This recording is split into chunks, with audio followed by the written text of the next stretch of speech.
از پسران قدرتمند شیطان چه می‌دانید؟ آیا می‌دانید پسری داره شیطان بزرگ که ادعای خدایی میکنه؟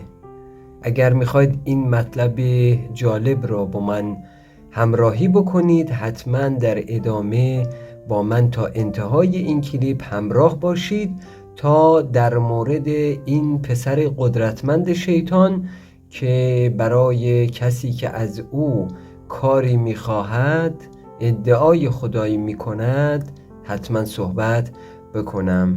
این مطلب جالب رو با من تا انتها همراهی بکنید.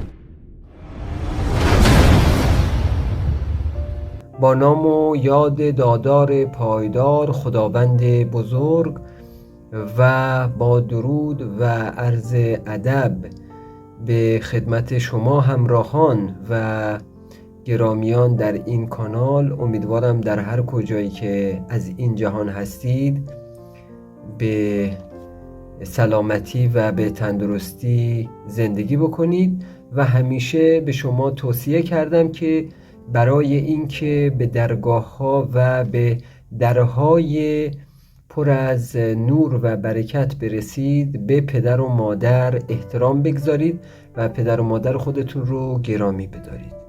عزیزان و همراهان این کانال، برای شما در پلیلیست واقعیات ماوراءالطبیعه و پلیلیستی که در انتهای همین برنامه هست در مورد موجودات زیادی از سوپرنچرال یا ماوراءالطبیعه صحبت کردم. امروز هم در مورد یکی از پسران قدرتمند شیطان با شما صحبت میکنم. این فرزند شیطان یا این پسر قدرتمند شیطان رو برای شما معرفی میکنم و چند خصلت جالب رو از اون به شما میگم به شما، برای شما خواهم گفت که به چه شکل برای شما ظاهر میشه و اصطلاحاً قبل از این که اصلا کاری بخواد چه مقدماتی برای شما داره. پس به دقت این مطلب رو گوش بدید و برای کسانی که این مطلب رو نیاز دارن ارسال بکنید و شیر بکنید. عزیزان دوستان، میدونید که شیطان، همون شیطان بزرگ، یعنی اون چیزی که حالا خیلی بهش میگن لوسیفر یا اینها، من کاری با اسمهای خارجی اون ندارم، ولی این موجودیت فرزندان زیادی داره، بچه های زیادی داره، چه فرزند پسر چه فرزند دختر و چه فرزندانی که به دو صورت هستند، یعنی به صورت اصطلاحاً هرمافرودیت هستند، به اون صورت برای شما ظاهر میشن که شاید بعداً در مورد این فرزندانی که به دو صورت دختر پسر هستند برای شما شاید صحبت کردم. ولی امروز میخوام در مورد پسری از شیطان برای شما صحبت بکنم که نام او عزازیر است. کلن شاید در مورد اصطلاحاً نامی برای شیطان شنیده باشید که به اون میگن عزازیل. البته این یاش به این صورت هست، عزازیل هست در اصل.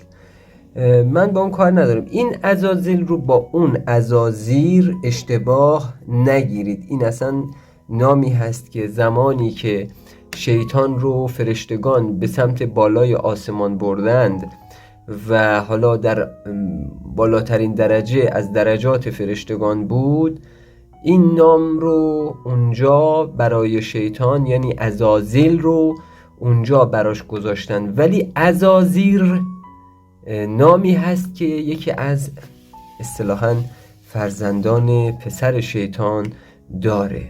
این پسر شیطان که نامش عزازیر هست در رده قدرتی در رتبه 4 واقع است. یکی از بزرگترین اصطلاحاً پادشاهان تاریک هست، یعنی پادشاهانی که حالا میگن جهنم و اینها، من با اون کاری ندارم که میگن آقا در شرق جهنم هست یا در غرب جهنم، من با اون کاری ندارم. ولی این آقای عزازیر یا این شیطان به نام عزازیر، این پسر قدرتمند شیطان، یکی از بزرگترین و قدرتمندترین پادشاهان تاریکی هست و در رنگ یا در رتبه 4 از فرزندان پسر شیطان واقع است. مطلب بسیار مهمی که شما عزیزان باید بدونید که این موجود چه کارهایی از دستش برمیاد. عزازیر استاد بزرگ سیمیا هست، استاد بزرگ جادو، یعنی او یکی از بزرگترین جادوگران در بین شیاطین هست و اصطلاحاً شکل و شمایل او وقتی شما عزازیر رو بخواید ببینید، اولا دوما سوما و نهایتا این که عزازیر برای هر کسی ظاهر نمی شود. این رو بارها تکرار کردم، باز هم تکرار میکنم. در شیطان دنهش برای شما توضیح دادم که اینها برای هر کسی ظاهر نمیشن. اینها رده های خاصی دارن که شما برای این که بتونید با آنها ارتباط برقرار بکنید باید از آن دیوارهای امنیتی، از اون اصطلاحاً رده ها و سلسله مراتب رد بشید. پس این رو باید بدونید که عزازیر برای هر کسی احضار نمی شود. کسانی که میان داستان میگذارن مثلا شما برید مثلا لرد آگارس رو یا مثلا بعل رو یا بقیه شیاطین رو برید این کار رو انجام بدید، خون بزنید، ظاهر بکنید اینها یا احضار بکنید، بارها گفتم یک دروغ بزرگ است. فقط باعث میشه که شما به دام آنهایی بیفتید که میخواهند از این طریق برای شما اصطلاحاً دام و تله درست بکنن، با زدن خون خود و خون خود رو در روی سیجل یا نشان اون شیطان زدن. فقط باعث بدبختی و بیچارگی زندگی خود میشید و لشکری از سربازان این لردهای جهنم در زندگی شما، اونهایی که در دست پایین هستند، میان و باعث میشن شما آلودگی بسیار زیاد و بدبختی در زندگیتون پیدا بشه. خب پس اولین قدرتی که شما متوجه شدید علم جادو هست، همون چیزی که بهش میگن سیمیا، علم جادو، یعنی تصرف در تخیل شما. اما جادو فقط تنها قدرت او نیست. علم تبدیل کاغذ یا اصطلاحاً سنگ به پول یا به اصطلاحاً changing stone to money، این چیزی که در مورد او گفته شده، سنگ رو به پول میتونه تبدیل و سنگ رو به طلا میتونه تبدیل بکنه. یعنی همون جور که میدونید stone to gold، میتونید این رو ببینید و این رو برای شما میتونه مبدل بکنه، تبدیلاتی که در ید قدرت او هست. یکی دیگر از کارهایی که عزازیر میتونه انجام بده ایجاد مریضی برای مرگ و برای از بین بردن دیگران است. عزازیر به اصطلاح شما وقتی که این موجود رو میخواید ببینید به یک صورت خاصی معمولاً به یک صورت خاص برای شما ظاهر می شود. حالا این صورت خاص چه هست؟ اون معمولاً به صورت یک فیل یا انسانی که سر فیل داره، معمولاً به این صورت برای شما ظاهر میشه و شما این فیل رو خیلی جاها شاید نشانی از او رو در جادوها و در به اصطلاح سحرها دیدید. شاید جایی مثلا جادویی رو دیدید به این صورت که اصطلاحاً یک موجودی رو برای شما کشیدن و در روی اون طلسم ها رو نوشتن. این نشان عزازیر هست. حالا من در ادامه 2-3 مورد و این که ادعای خدایش به چه صورت هست رو برای شما خواهم گفت.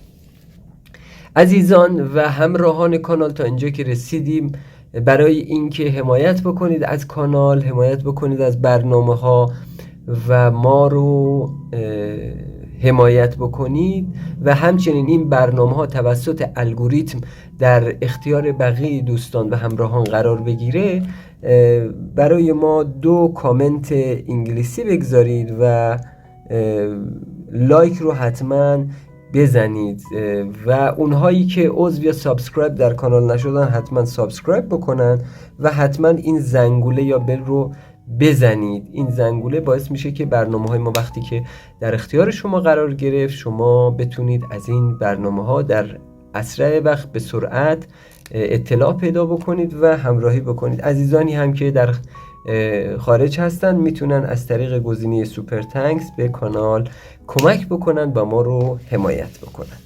خیلی خیلی سپاسگزار و ممنون هستم از شما.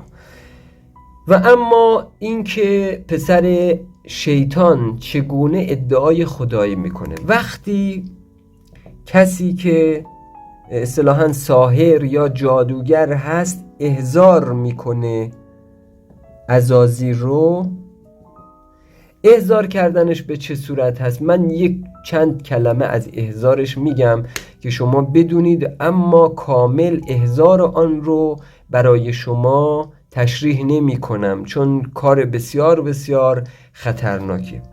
عزازیر رو شما حتما باید یا در یک خرابه یا یک خانه خراب یا یک حمام خراب و یا در یک جنگل که اصطلاحاً خانه خرابه‌ای در آن باشه، مثل فیلم اصطلاحاً ایول دد میبینید که در یک جنگلی، در یک خانه مخروبه‌ای یا در یک به اصطلاح جایی که خانه متروکه‌ای در اونجا هست، حتما فرد باید در اونجا باشه. شما نمیتونید این رو در محیط زندگیتون احضار بکنید، حتما باید در جایی باشه که مخروبه باشه، بلا استفاده باشه، مثل حمام خراب، مثل خانه خرابه و متروکه، و یا اینکه در یک قبرستان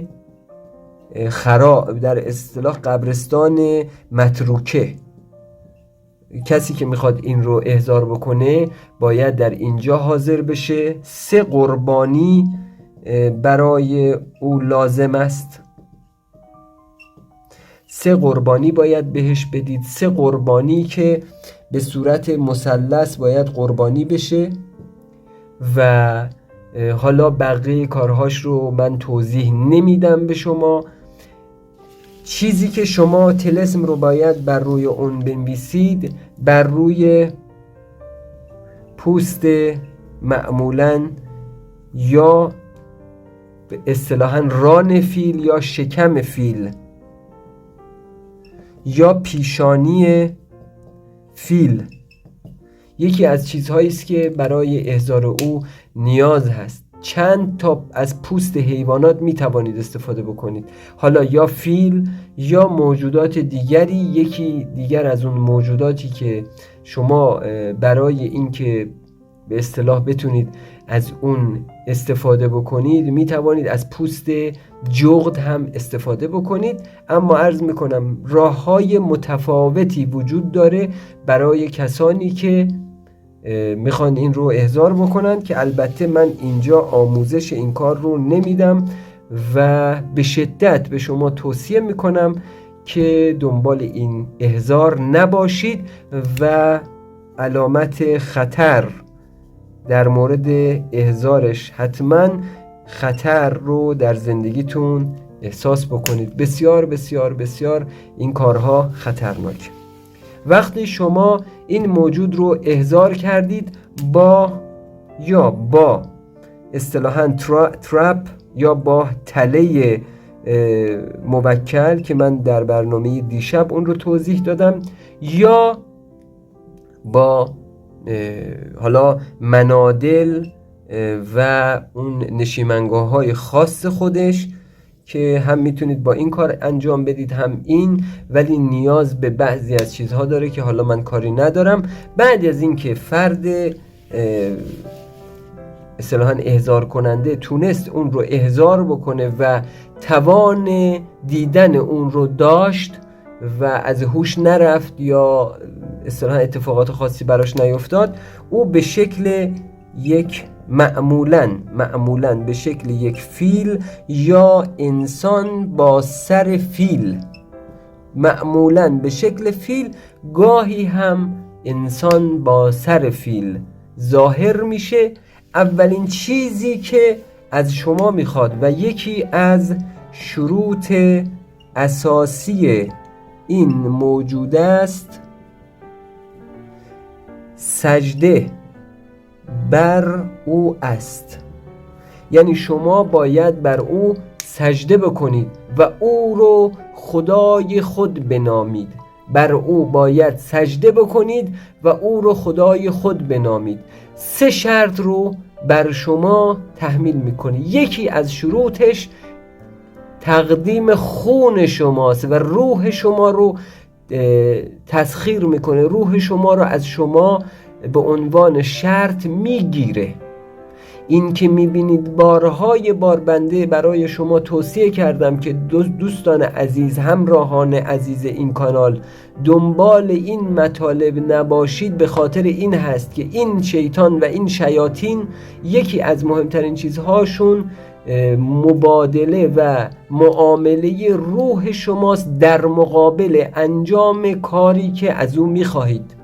یعنی چیزی که از او میخواهید، اما مهمترین چیزش هست به جز این که شما باید 3 قربانی رو برای او انجام بدید، به جز این 3 اصطلاحاً خونشون، به جز این 3 قربانی، 3 قربانی که برای انجام دادید، خون شما رو هم از شما به نشانه عهد بستن با او و تسخیر روح شما میگیره و اونجا باید بر او شهادت بدید، بر زبانتون جاری بکنید که تو خداوندگار من هستی و هر چه که اصطلاحاً تو بخواهی من انجام میدهم و من نیز از تو خواسته هایی دارم، که معمولاً این برای شما یک نشان عهد هم میده و بعد از اون شما میتوانید خیلی از قدرت ها رو در دسترس داشته باشید. اما همه اینها به صورت زودگذر و به صورت بسیار بسیار